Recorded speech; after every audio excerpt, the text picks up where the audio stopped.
From the Utah hospital officials, we may be just weeks away from rationing health care. State epidemiologist Dr. Angela Dunn responding to the news today, tweeting this is not okay, calling it maddening that the state is planning to ration care, using words like unacceptable and no excuses. We have team coverage on rationing care. We break down how it would work and what it means to patients, plus how it would impact hospitals and how it would impact staff at hospitals. Right now, there are 299 COVID patients in Utah hospitals. 112 of those are in ICU beds, taking up about 69% of available ICU beds here in the state. Those numbers don't include people in the ICU for anything other than COVID.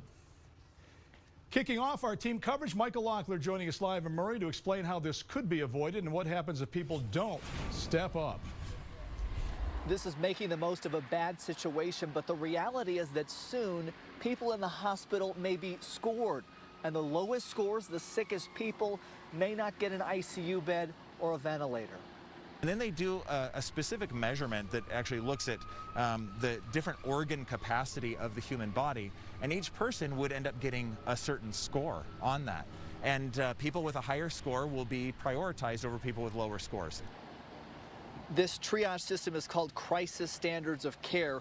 Healthcare workers in Utah are in a stressful situation right now trying to avoid this crisis mode.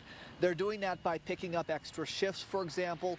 Other options include transferring people to hospitals out of state and having skilled nursing facilities take some patients. Those are some of the options for relief valves here, but a lot of it, officials say, is up to us. People have the ability to turn this around, and we will get through this together somehow. We just don't want it to be the worst possible scenario. Now, if all of this is not enough, that's when that scoring system could kick in, meaning some Utahns may not get intensive care beds or ventilators.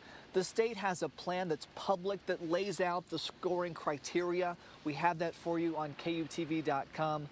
It's ultimately up to the governor if the hospitals make this request to sign a document, and hospitals say they may have to make that request in the next couple of weeks if things keep going like they are. Live in Murray, Michael Locklear, 2 News.